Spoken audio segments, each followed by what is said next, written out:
Thank you very much for that warm, gracious, over-generous introduction. And I'm happy you referred to my role model too, Blue. I'm sorry she can't be here. I think my family, actually, we have a son, a family who are here from Israel. We're hoping to join us this. You're not missing anything. No, I said I had a son and family from Israel who were going to join us this morning. I was hoping they got here in time to hear the introduction.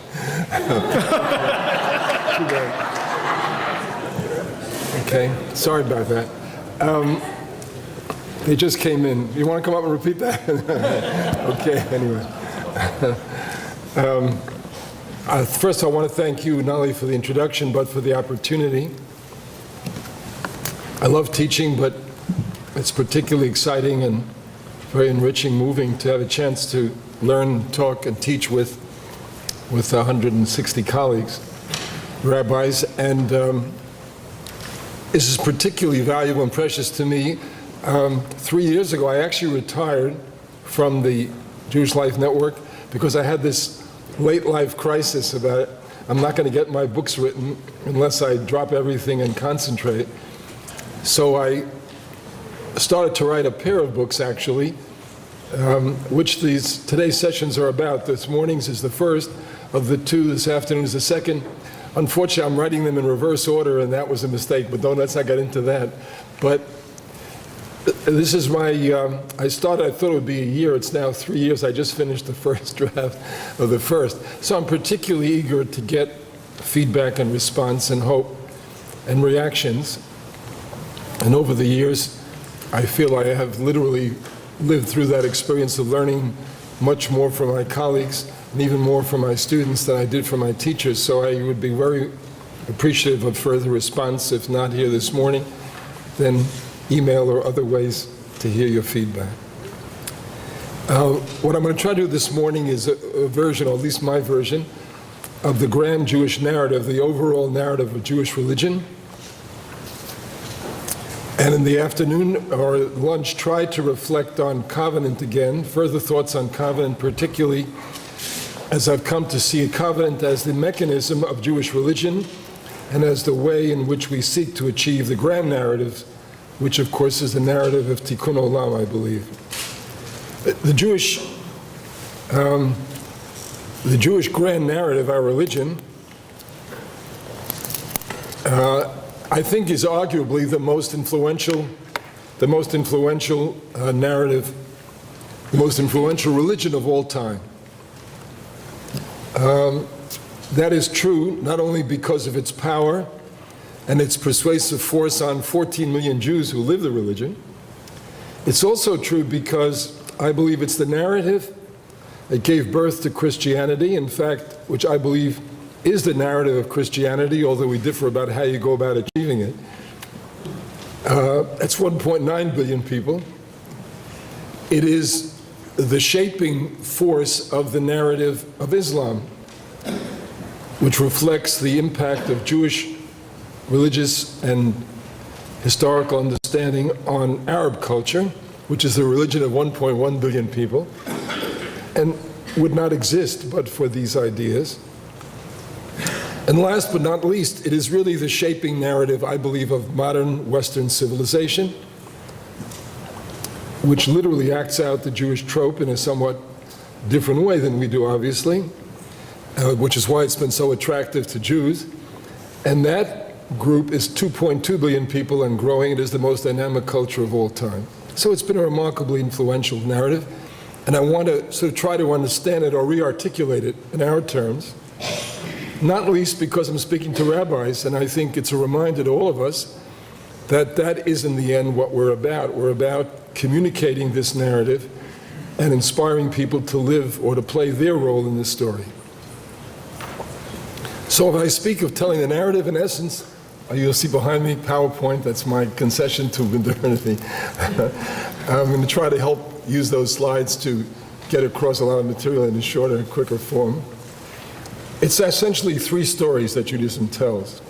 It's the stories of creation, covenant, and redemption. or as I like to think of it, in particular, and that's the next slide, which is its movement. It's the movement of the world, not just the Jewish people, from creation to redemption through covenant. That, in essence, is what I think the narrative is about. How the world we're living in, and all humans in all forms of life, in fact, are moving from creation to redemption, but that movement is enabled, empowered, driven by covenant. Now, again, before I go into the narrative, let me take one more shot at this point that we are telling that story. And again, I say it to rabbis in particular, because it's a religion is not just about, or maybe it's not about, observances, or learning, or prayers, or holidays, all of which I affirm and love. It's about communicating this story and getting people to see their place in it. And as rabbis, that's meant to, we have to remind ourselves that's what we're doing. And every time they come in our premises or in our possession or in our presence, we should ask ourselves, am I communicating the narrative? That's the key question, not just whether did I get him to do this or study that. When I say Judaism communicates a narrative, let's see how it does it. Well, number one, to take the first narrative, creation, how do we tell this story? Next slide.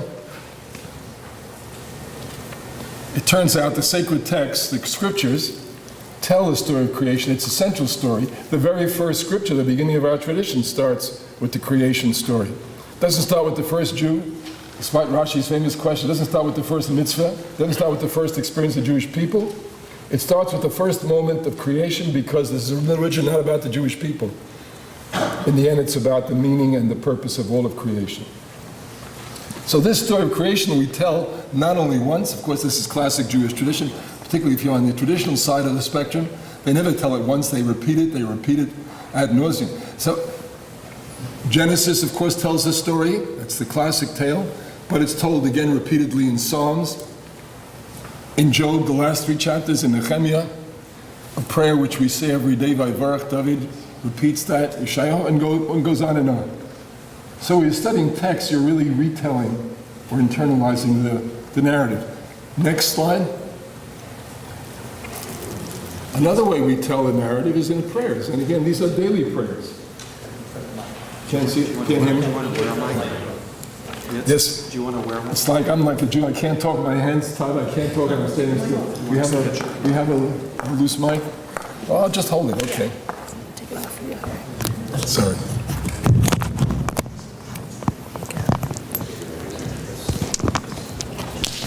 Sorry. Okay. Sorry. Can I put this in your pocket? Oh, that's great. So you don't have to hold this? You can hold that, but I'm just going to That's right. Thank you. We interrupt this broadcast for a commercial. I'm just going to put this mic right here, but you still have to hold that. Oh, okay. Okay. So again, traditional Jews say this bracha every morning. It's the beginning of prayers, the Psukkah de Zimra. Again, blessed is one who spoke the world, created mercy on the world, life of the universe. Next slide. Again, by the rabbi's establishment, we say Shema every day. Shema, I believe, as John Levinson has argued, is a re-acceptance of the covenant symbol, ceremony every single day. Well, before you can say Shema, the rabbi says you've got to go through 3 other narratives, 2 before and 1 after. And what are those 3 other narratives? The first bracha is about creation. Again, to remind you, before you accept God, you understand how we know God. 1, through creation. Morning, and Amari Varavim in the evening. So through prayers, through text study, how else do we communicate the message or the story? Next slide.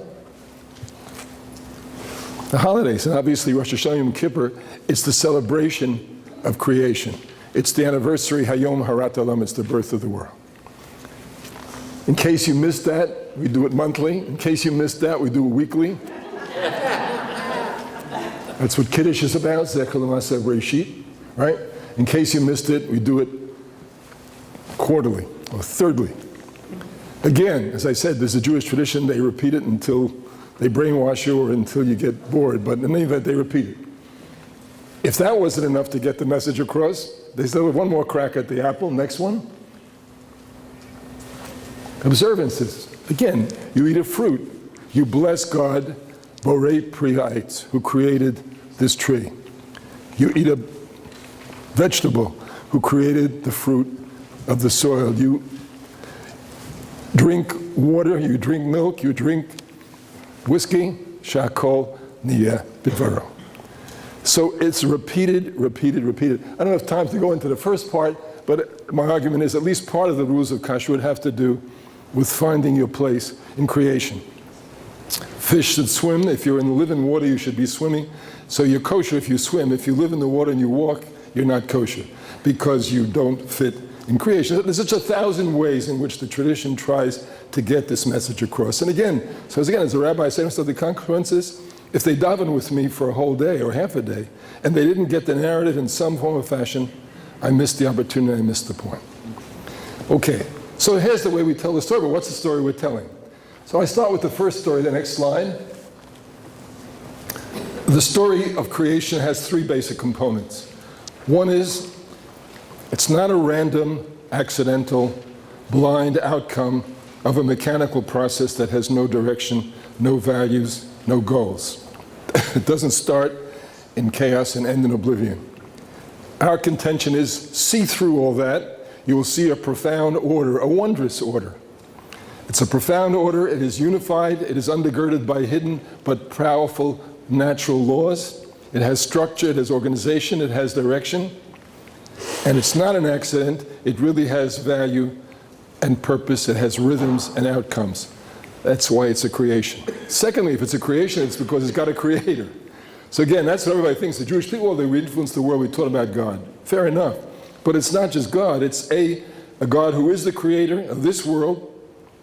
And the third component of creation, a creator who is still deeply caring and involved with this creation, even though you don't see. Even though this world is cosmic, infinite, look at the size of this world. We are a minor speck on a minor planet of a minor star in a minor galaxy. We're not even in the center, way off to the side of the vast universe. We are trivial by the measure of the universe. Now imagine how trivial we are by the measure of the infinite force and power that sustains and created all this. And yet Judaism insisted that infinite, unlimited force is profoundly caring about, deeply emotionally involved, wants the best for this creation, including us, human beings who live in this creation.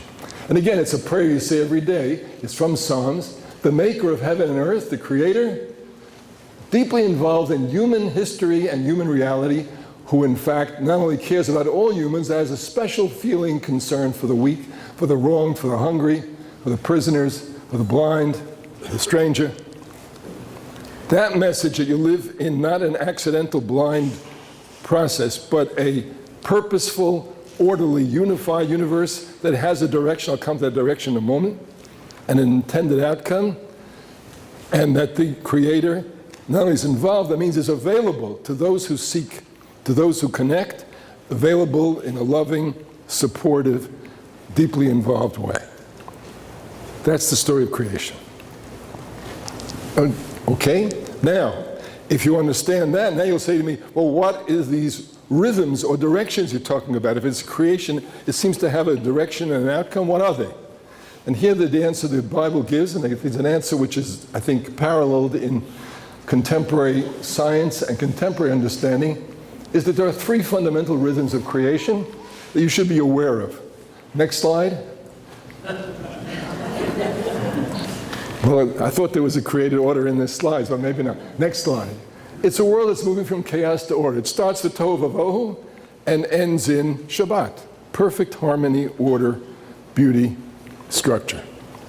Again, going through this, we'll come back to enough time. What's the contemporary language version of this? Next slide. Same thoughts in a broad sort of way. Namely, it starts with total chaos. It's the Big Bang, right? Total chaos, so powerful, so chaotic that nothing exists, not even particles of matter because of the violence. But it starts to shift.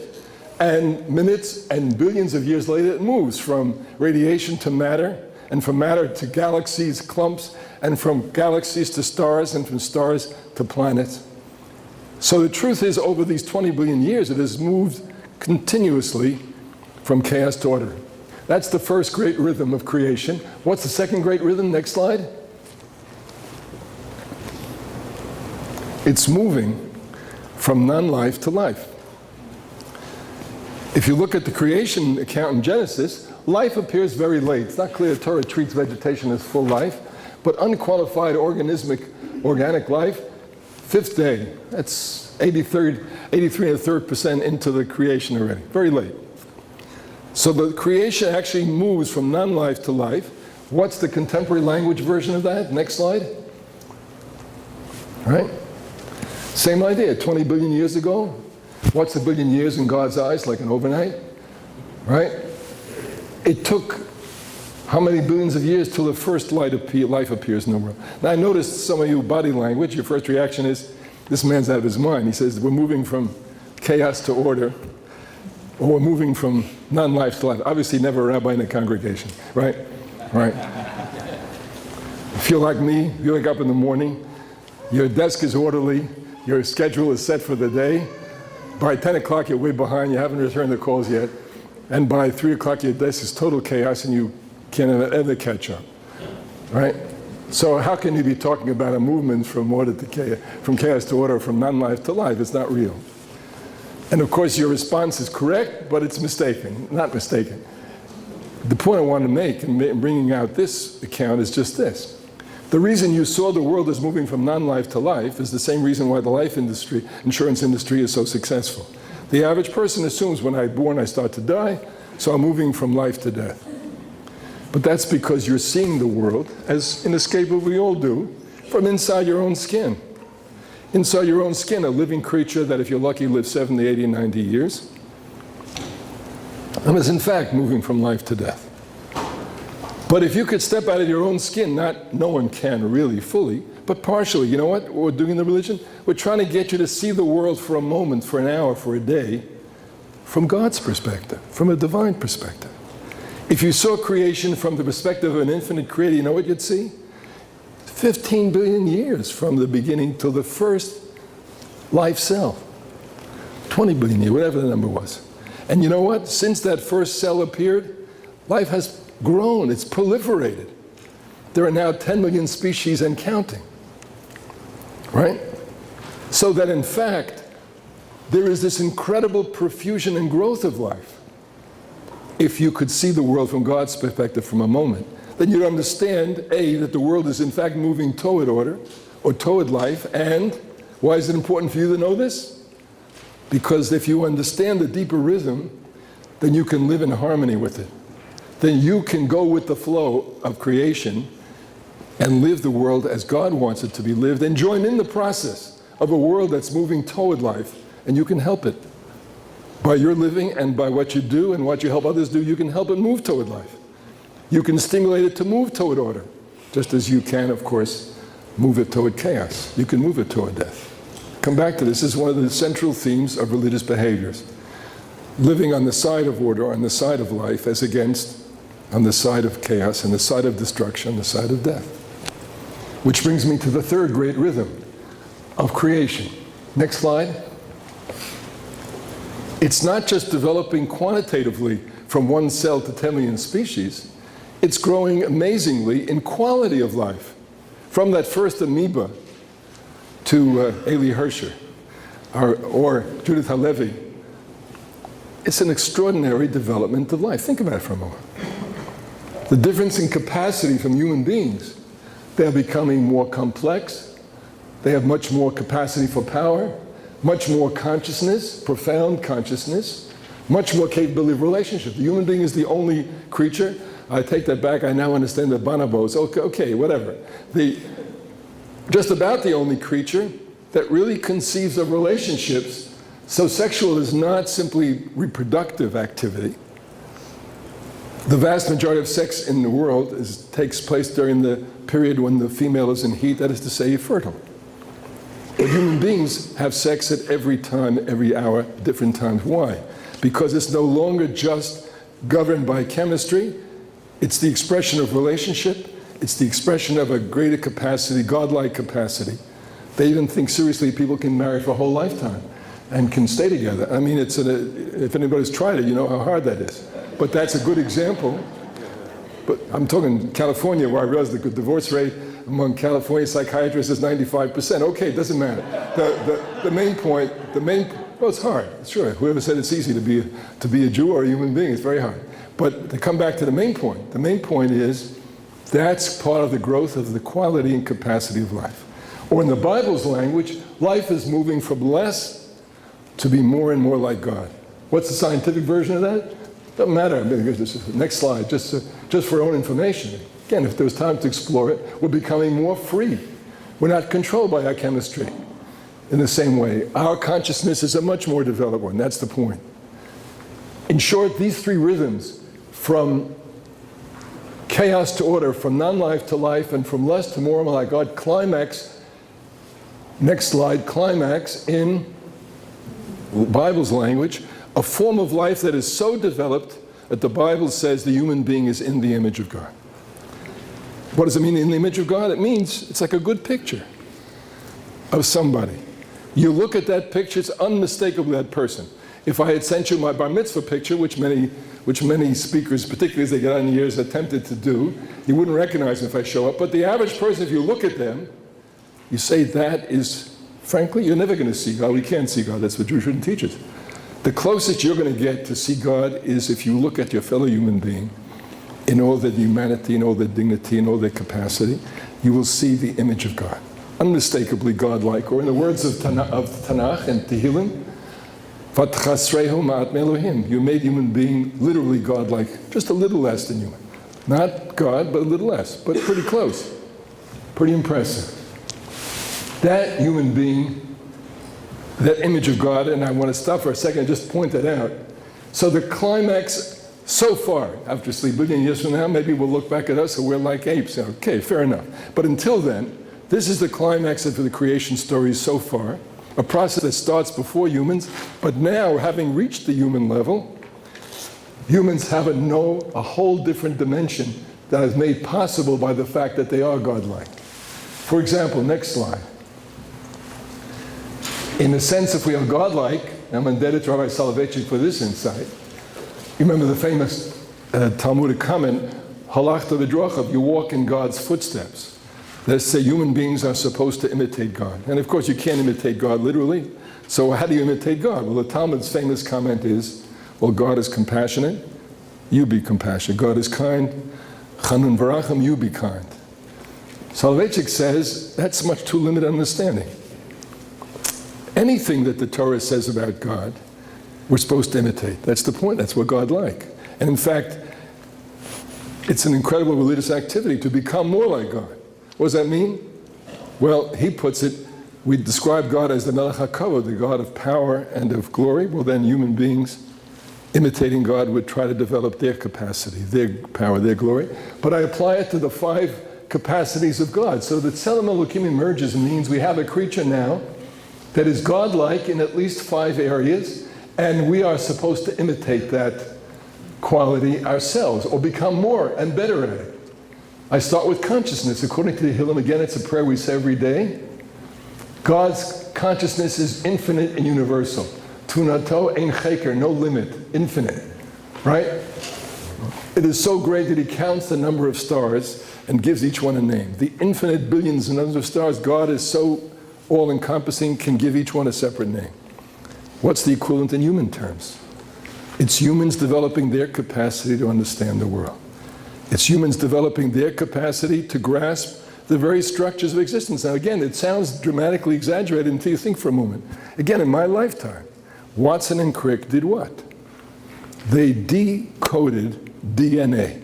That's the code of life. Every living cell is governed by this code. Now again, they're not God, they didn't create the code. But I would say it's pretty godlike to have decoded it. Not to mention what follows from that.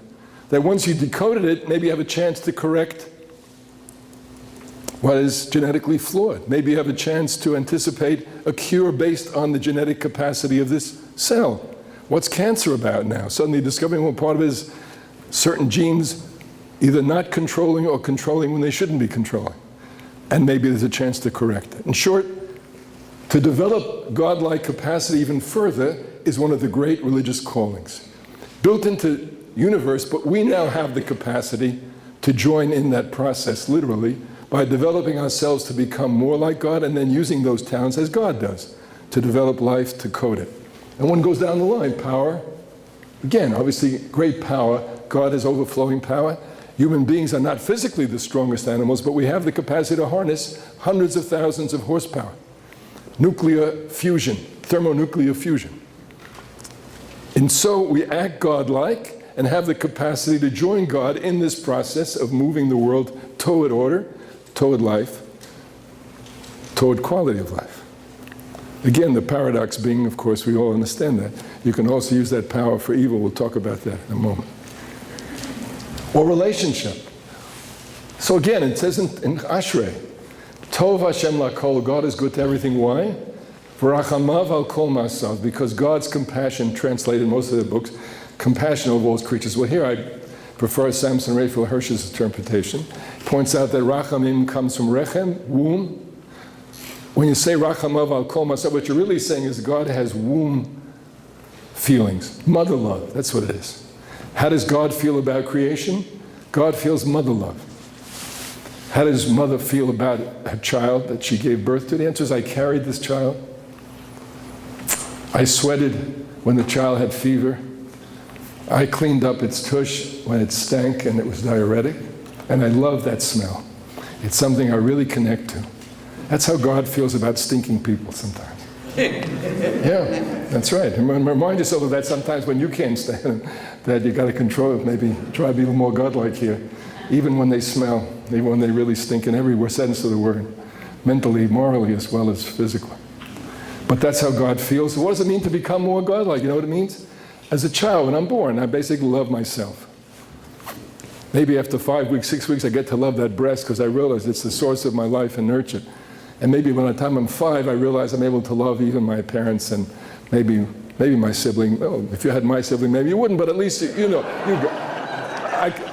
but if you grow more godlike, what do I do as a parent if I help that child grow? I help them develop the capacity for friendship, to expand their love as God's love expands. Maybe I can get them to expand it to other human beings. Maybe I can get them to expand it to nature. Maybe I can get them to expand it to the whole world. That is the process of developing a Tzelem Elokim, an image of God. And that is what the process is about, and that's what joining God. So this is Soloveitchik's insight. Number one, as you develop greater human freedom, capacity for freedom, to use your choice freely, to not be controlled by your chemistry, to not be controlled by your social status or by your social setting or by all these things, I'm actually making somebody who is more godlike, who has freedom as God does to do the right thing or the opposite thing because that's what's needed right now. And in that process, this is Soloveitchik's second contribution. He says, well, why does God make human beings with all these capacities? And why is it a mitzvah to increase them? So he comes back with a wonderful line. He says, according to Jewish tradition, you recall the Gemara, Shlucho Shalom Kamoto. The answer is, if you want to appoint an agent or a power of attorney to somebody, that agent has to be like you, meaning has to understand your mind so they can truly represent you and do what you want them to do in your place. Says Soloveitchik, if God made humans like God and wants them to become more like God, it's because he has a mission for us. Wants to appoint us power of attorney. Wants to send us on a mission, a message. What's the mission? Again, each person can spend a lifetime trying to figure out what your mission is, but let me come back to the broader issue. That means humans as a group have a mission, that is to join God. That godlike capacity gives them the ability to join in covenant, which I'll talk about this afternoon, for perfecting this world, which is what the narrative is all about. So the image of God starts with the human capacities, which now create a revolutionary situation, namely a form of life that can understand the direction of, can understand we're moving toward order, toward life, and has the freedom to choose to join in and increase, intensify, strengthen that trend, and fight the negative trend. Which brings me to the second dimension of Tzelem Elokim, and I consider this teaching and the next one the most important teaching in my life. So if you remember nothing else about today, but remember this, I forgive you and I love you for doing that. Next slide. The second dimension of Tzelem Elokim is the dignities. Life has dignity. It's God-like. Life has dignity. The more it's God-like, the more dignity it has. And the Talmud in Sanhedrin, a very famous Mishnah, tells us what are the three dignities of the Tzelem Elokim, of the image of God, in the story of Adam and the creation of the world. To teach us, what are these three teachings? What's the first dignity of the Tzelem Elokim? Well, anyone who destroys a single soul, Scripture considers as though he has destroyed a whole world. Anyone who saves a single soul, Scripture considers as though he preserved the whole world. Well, thanks to Steven Spielberg, that's the most famous statement in rabbinic tradition. Okay. Well, what's it mean to say that if I save one life, I save a whole world? Why isn't one life less than 6 billion? So here's my version of this. I think what the Talmud is trying to say is, if every human being is infinite, of infinite value, then what does it mean if you save one person? You've saved an infinity. And if you save 6 billion times infinity, how much have you saved? So in a sense, what I think the Talmud is trying to say is that treat and see every human being, because they are, because the image of God, as of infinite value. Now again, that sounds like a wonderful line. Let's look at the next slide for a moment. I want to show you the cash implications of treating your fellow human being as an infinite. What you have here, of course, before you is, right? This is public record. These are images of men, of course, these 10. They were painted by literally men in this case. These are 10 images, the 10 most expensive, at least defined by public sale, images ever painted. Okay? $140 million for Jackson Pollock. Pretty amazing. Actually, this is out of date. Pablo Picasso has since sold 115 million. But, right, Pablo Picasso, 140, I never could figure that out. Pablo Picasso, you can't even get it straight. You got both eyes on one side. It's worth $105 million. I don't get it. Anyway, that's not the point. I come to number 5.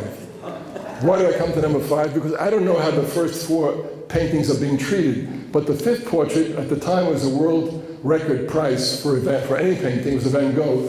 Was bought by a Japanese insurance company. Of course, then money meant nothing, so that's why, no, but they, as a matter of public record, had to report what they did with the painting after they bought it. So what do you think they did with it?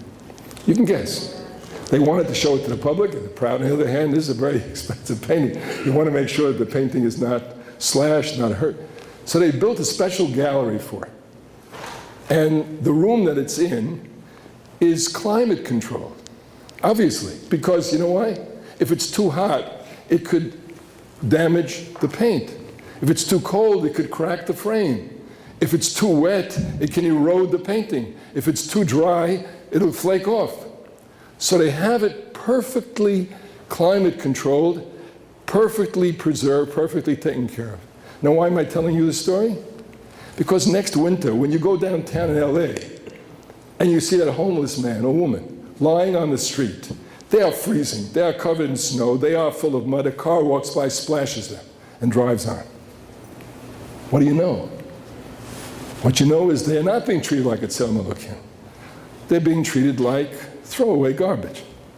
And that's the point, and that's the measure, and that's what the Judaism is all about. That's wrong. That's a violation of the fundamental structures of existence. It's a measure of how far we have to go from this world as it is to the world it's supposed to be, when people should be treated like a Tzelem Elokim. So, as I'm talking to you, you know this story better than me, right? What's going on in Africa? Well, there's a whole big deal about it. About 10 years ago now, they stopped making a big deal. Turns out that 3 or 4 million children die every year in Africa of malaria. You want to prevent malaria? Very simple way. You can buy mosquito netting, put it over their crib. It costs $8 and it lasts for 5 years, and you put some anti-mosquito disinfectant in it, and it preserves the 5 years. So $8 for 5 years is roughly $1.60 a year. That's less than half a penny a night. We live in a world in which millions of children die because no one put up a half a penny a night to protect them against malaria. So there's the measure of how far the world is from the structural dignity that God has built in and intends to have more creation. You go on and on. If I can't afford health insurance, what does that mean? It means I'm going to die more frequently. It means we'll get a good doctor. And you go on and on. You can fill it in. But that's the measure of how far the world remains to be moved toward where it's supposed to move. And that's, of course, the story of redemption, which I'll come to in a moment.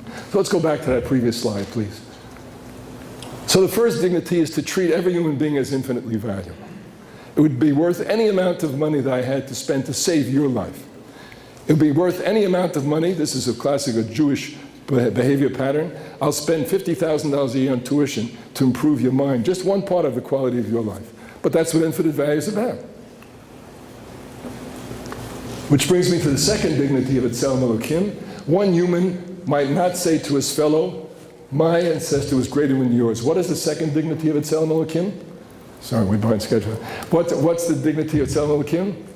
Second dignity? Help me out. The second dignity. My ancestor was greater than yours. You can't say that. Equality. It's the mark of Tzelem Elokim that they're equal. There is no preferred image of God. The notion as the preferred image of God is idolatry. Right? God looks like Zeus, like a male with a long beard. Or God looks like a young warrior, you name it, whatever. That is idolatry. Every image of God is equal. And if you think about it for half a minute, how could you be worth more than me if I'm infinitely valuable?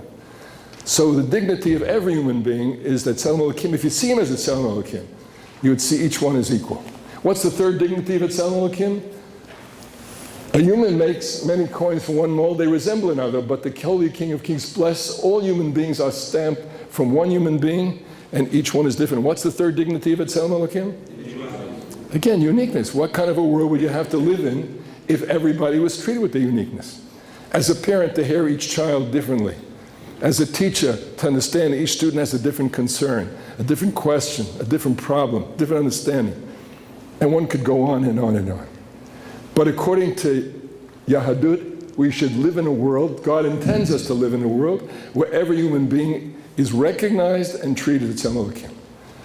So when someone says to me, in the dark, all women look alike. No, really, what are they saying? What are they really saying? They're really saying, this is not a Tzelem Elokim, this is a sex object. And the truth is, in the dark, sex object doesn't matter. I mean, when you see one pornography, you see them all, because in the end, they're all parts interchangeable. You can't really tell the difference. It doesn't really have any genuine power anyway, for that reason. It doesn't reflect the Tzelem Elokim. When I say all Jews are crafty, cunning, clannish, when I say all blacks are, I take the positive stereotype. All blacks are athletic and rhythm, right? All Jews are smart. It's the same thing. It's a denial of the uniqueness. So we'd have to create a world in which this would be recognized and honored and supported. That's what the narrative is about. That's where God wants it to move. That's what we're supposed to be involved in ourselves. So these two dimensions, that the human being has the talents and abilities to join in this process, and B, that the world will be ready or will meet it where God wants it to be when everybody is treated like a Tzelem Elokim, like an infinitely valuable, equal, unique person. And that means, as it turns out, I don't go back one slide more, I want to remind you, it's not just men. It says in the Torah that God created male and female, created them as Tzelem Elokim. Which brings me, of course, to the next slide. Next slide. Good. That's my summary. These are the three fundamental dignities, and this is the world we're supposed to be engaged in creating. Which brings me to the next slide. No, sorry, hold on. Before we go next slide. So this is the story of creation. A world moving from chaos to order, from non-life to life, from less to more quality of life to becoming more godlike. And when humans emerge, that they have the capacity and the calling to join in this process of moving the world in that direction. What's the intended outcome? Well, very simply. What kind of a world would you have to live in where everybody's infinite value would be recognized and sustained and honored? What kind of a world do you have to live in where everybody would be treated as an equal? What kind of a world would it have to be? So here's the revolutionary impact of Yiddishkeit. It said, don't settle for the world it is. Don't tell them, go fight City Hall, it's hopeless. Don't tell me, this is the way you were born, this is the way you will die. That's all propaganda. We're telling you the deeper truth. Not only are you entitled to this kind of a world, but that it will happen. That's the revolution. That's the Jewish claim. It will happen. And you can be part of making it happen. That is the story of redemption. This creation is not blind, not accident, doesn't give a damn about you, wrong. It's meant to get there, and God is pledged and part of this, but you'll have to join in to get there.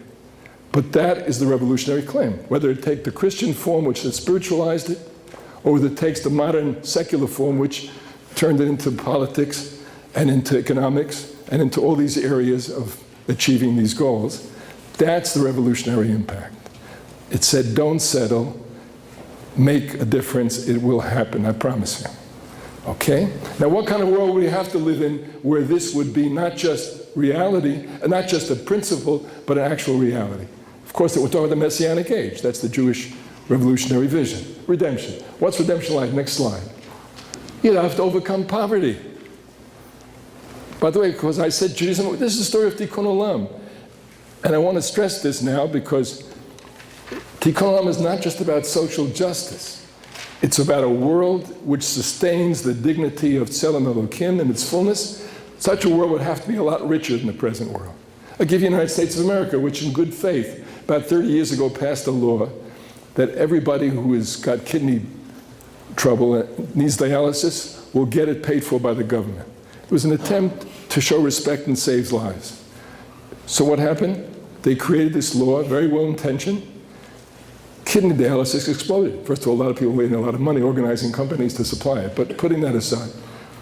It exploded to the point where the budget for kidney dialysis began to overtake the budget for Medicare. And people said, you can't afford that.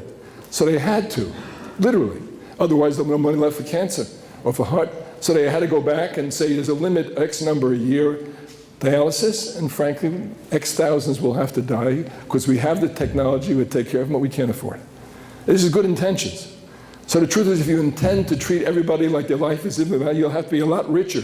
So part of Tikkun Olam is to make it a richer world, is to increase productivity, is to increase the capacity to sustain dignity. So it's not just social justice, it's also increasing the, well, the Navi says that will happen in the Messianic age. Or hunger. Again, hunger is the antithesis of the infinite value of the creature. I'm starving, I'm dying, and you don't have food for me? Well, again, the answer is that Navi predicts in the Messianic age will produce enough food for everybody. That involves a genetic revolution in agriculture, it involves developing a whole level of productivity, which is going on before our very eyes. There's now enough food to feed everybody. You know the story, and now it's a distribution issue. But that's the vision that we're promising. We'll live in a world where we'll overcome poverty, over hunger.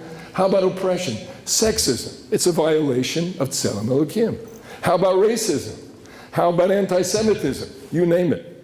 How about every form of oppression, discrimination, is a violation of the fundamental dignities of human. And we're predicting, remember you heard it here first, we're predicting that it will not stand, it will be overcome. Or war. Again, war, how do you win a war? You kill an infinitely valuable, equal, unique person. If you kill more on the other side, you win. Well, that's a violation of Tzelem Elokim. Now again, this is the Messianic age. I want to be a realist. And that's what we'll talk about in the second session. How do you get there realistically? If Israel would abolish its army today, it'd be wiped out tomorrow. It's very nice to dream of a, lion lying down with the lamb. But I want to remind you of the other Jewish theologian, Woody Allen's comment. When the lion lies down with the lamb doesn't sleep very well at night. And of course that's true, because the lion will probably eat the lamb. So we're living in a world where lambs have to have armies to protect themselves. But having said that, again, our insistence is don't settle where we are now. You can move, we'll get to that step by step, to a world where you can abolish war. What else are we going to achieve in this perfect world? Next slide. Sickness. Talk about uniqueness. What happens in Alzheimer's? It wipes you out. Alzheimer wipes out memory. Robs you of your uniqueness, of your relationships, of your understanding of the world. So the truth is, if you want to live in a perfect world, and that's what Judaism predicts we will live, you're going to have to learn how to cure Alzheimer's. You're going to have to learn how to cure strokes. You're going to have to learn how to cure, you name it. Isaiah says blindness, deafness, we'll have to cure these things. That's part of our vision, that's part of our goal. Okay, now next slide I'm going to show you with some hesitation because I see your sympathy is with me right now. I'm probably going to lose some of the sympathy in the next slide. Next slide. The Jewish dream is, why do I always say think big? In a perfect world, we'd overcome death itself. Now again, as I say, at this point some people say, enough is enough, this guy's over the top.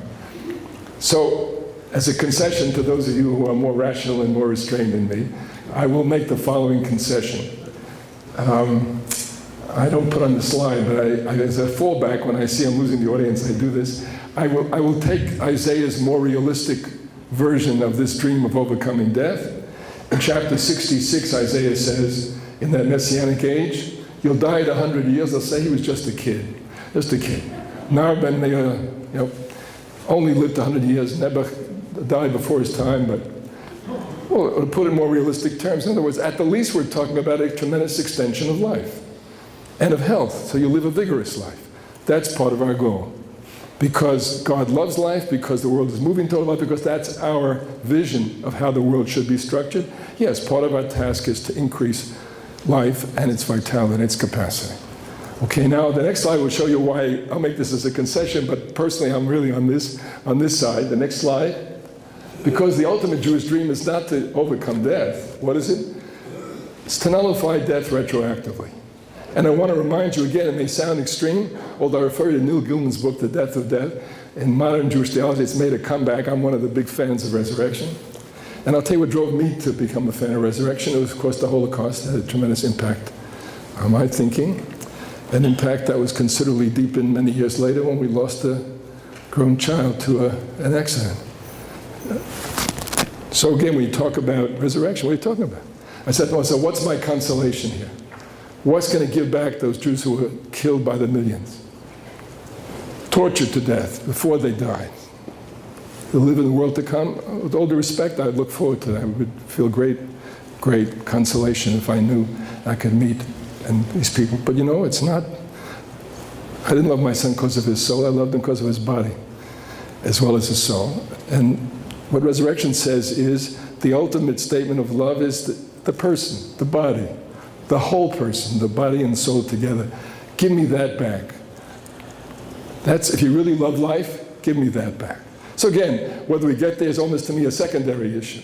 But the vision is breathtaking to me. The Jewish dream is a world in which you overcome the enemies of life. The ultimate dream for those who love and have lost someone they love would be to overcome the death of a loved one. Okay. Which will remind you, of course, why we're the only religion that could have given birth to Christianity. Because only a Jew would recognize resurrection as a sign the Messiah is here. And because, again, behind that is, again, I say, if you want to be a realist, vakasha. So a realist says, I know what my goal is, I'm not going to make it, but if you have a goal there, you know how to get closer. How about closer means saving them before they die? The Chazal already admitted that, right? The bracha Mechayim Eitim starts with Rofei Cholim, Matir Asurim. On the way to resurrection, how about healing the sick, and chronically sick particularly? How about on the way to resurrection, freeing the slave, freeing the imprisoned, the unjustly imprisoned, etc., etc. So that's the vision of the religion that we have taught. That's a worthy goal, which brings me to the next slide. So here's my summary of the Jewish narrative. It's a narrative of Tikkun Olam. Before we're done, we believe if you will join in the world cosmic processes of moving toward order, toward life, toward quality of life, we can end up in a world full of life, especially life in the image of God, structured to fully respect and sustain the dignities of life, human and non-human life. That's the grand Jewish narrative. And it says human beings were given talents and given the mission to join in this process and help it happen, make it happen. That's the narrative. What's the Jewish role? And that's not just with Jews, it's with humanity. The first covenant is with Noah, and that covenant has never been repealed, as Joe pointed out. It's the whole world, except what Jews would like to be, obviously. We would like to think of ourselves as a kind of, a lead partner, you want to call it? As an avant-garde, as a teaching partner? Pilot project. As a pilot project. These are all, I think, legitimate analogies. It means we'd like to think of ourselves as the people who have pushed the limit, the people who have been willing to take the greater risk. We try harder, we're smaller, we try harder, whatever the reasons are. That's the Jewish role, but the role is meant to be not just for the Jewish people, it's meant to be a role model for everybody. If we can do it, anybody can do it. That's the Jewish message. If crumbs like us can do it, you guys can do it too. And that is the grand narrative. Now, since I overran, I'll probably stop here instead of taking the next set of slides, because I want to get a chance to respond. Let me give myself 3 minutes. For the next 3, I wanted to spend 5 minutes on each one. You'll help me out. 3 case examples of what I mean. My overall thesis that the grand Jewish narrative is that life is the end goal, the dignity and fullness of life, and that being a Jew is about creating more life, choosing more life. The whole religion is about choosing, creating, sustaining, upholding life. Okay, my first example, of course, be fruitful and multiply. Puravu, it's the first commandment given to humanity, at least in the biblical account. God says, be fruitful and multiply. If you'll skip to the third paragraph, the Talmud tries to quantify what's the mitzvah Puravu add up to. So again, you know the very famous Talmudic passage. The answer is 2 children. So Bet Shammai starts 2 males, but Hillel says a male and a female. We won't argue the point for the moment. What are you saying when you quantify the mitzvah of Puravu as have 2 children? I'd like to translate it in our terms, in my terms. The answer is, leave behind no less life in your life than you found in living it. If you're committed to life as the Jewish people is, then take it personally that here's something I can do. There's a lot of other things I can do. I can leave behind, I can have 2 children and leave behind no less life than my wife and I represent. Now what if I can't have children? What if I'm biologically incapable of having children? What's my answer? I'm sorry? Adopt. You can adopt. What else can I do? You can upgrade or sustain the life of other people. If I'm an in vitro fertilizing doctor specialist, I can enable people to have children. There's 100 different ways to fulfill this. Now, if I had time, when we go, the Talmud doesn't stop. If you look at that middle statement, Isaiah predicts, the Jewish people predicts not that the world will end up with a draw, 2 parents will live and die and 2 children will take their place. According to Isaiah, God made the world, created Vashevet, to inhabit it, to fill it with life. That's why I said the perfect world will be filled with life. So the Gemara says, well, okay, so after 2, you'll have a 3rd child. That 3rd child means you leave behind no less life. You leave behind more life than you represent. Hold it.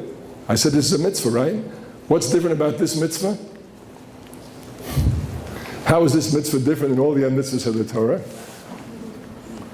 Because the other mitzvahs of the Torah have some finite fulfillment, right? Shabbos is 24 hours. Pesach, it takes a whole week plus preparation, it's a month, whatever. Puravu, the mitzvah of having a child, what is that mitzvah? You've given over 24/7 for the rest of your life. I mean, they're 44 years old, they're still going to call you got a problem, and it's your problem. So this is not another mitzvah. This mitzvah says, give your life. If you believe in life, give your life. Commit your life to sustain life and create more life. One case study. My next case study. Next slide. Pikuach nefesh. Again, you take this for granted, not to be taken granted at all. In Jewish tradition, every mitzvah of the Torah is overridden. If the person's life is in danger, shall you save their life on Shabbat? What's the answer? According to the Gemara, because the mitzvahs are meant human beings shall live. Well, you take this for granted, but I refer you to the history of this tradition. Next slide. This is from the book of Maccabees. The Maccabees revolted against Greece, right? In part because they prohibited Jewish Torah, including Shabbat and circumcision, right? So the right wing of the Maccabee revolt was the Hasidim of those days. Not our Hasidim, they were different Hasidim, but they were Hasidim. They were more devout than the Maccabees. At least they thought they were. So they were surrounded on Shabbat. What happened? They said, come out and surrender. They said, we will not obey, we will not profane. So they attacked the Jews. And what happened? They wouldn't hurl a stone. They wouldn't protect themselves. They were all killed. Why didn't they fight back? Why didn't they fight back? Shabbat. It was Shabbat. Okay, but save your life. What's their answer? I revolted against Greece because I'm prepared to give my life to obey God and to live up to the tradition. So this is martyrdom. I'm not going to fight in Shabbat. I want to honor Shabbat, not violate Shabbat. Now this may sound exaggerated. Let me look at the next slide. This is from the Constitution of the Dead Sea Scrolls, the Damascus Covenant. On Shabbat, should any man fall into water or pond, no one should take him out with ladder, rope, utensil. Why not? Because you're violating Shabbat. So if they drown on Shabbat, so by what right did the rabbis say you shall live by them? What are they really saying? What they're saying, this religion believes, and it turns out that every single mitzvah, 610 or 613, is overridden to save a life. Why? Because it's not about obedience and worshiping God. It's about joining God in a partnership to increase life and to uphold its value and dignity. So the true obedience of God is to fight on Shabbat in this case. The true obedience of God is to eat a McDonald's cheeseburger on Yom Kippur if that's the only food available. He's starving and is about to die. It's a mitzvah. Why? Because again, this is a partnership to enhance life. This is not a system of worshiping God and being worthy of the great master who wants us to give our lives for him. Okay, my last example I will save because I want to give you time for some responses and comments. The last example I wanted to actually have you give me, which is, of course, I want to generalize these examples. If Judaism is a narrative of how we increase life, sustain it full dignity, my answer is the central commandment of Jewish tradition then turns out to be choose life.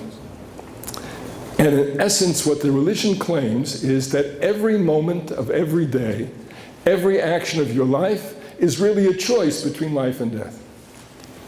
You don't think so because you're not thinking deeply, but if you would think about it for half a minute, it's a choice between life and death. And we're telling you, get in on the side of life, join God in this partnership, let's increase the life, let's sustain the life, let's uphold it. You have a choice at this moment. You could study Torah and develop your brain, or you could dumb down in front of a reality TV, The Housewives of Orange County, or Desperate Housewives of Brighton Beach, or whatever. So the choice is, do you want to increase the quality of your mind, or you want to dumb it down? That's a choice between life and death.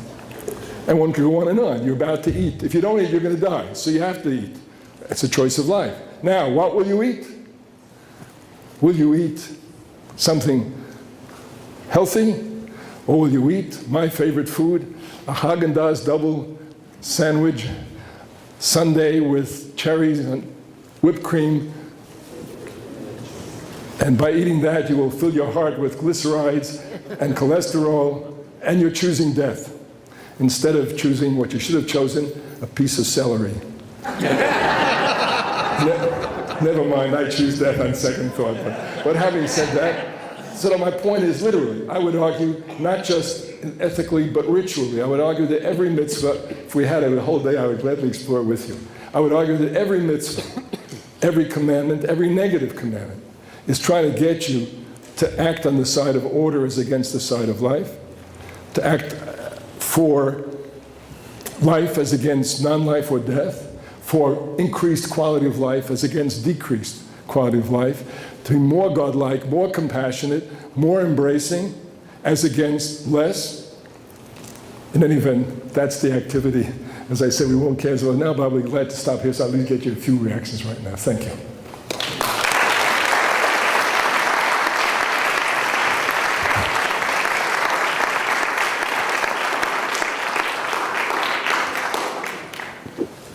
Sadly, we only have time for one question, so I have this back. Sorry, I didn't control myself. I chose death and let you.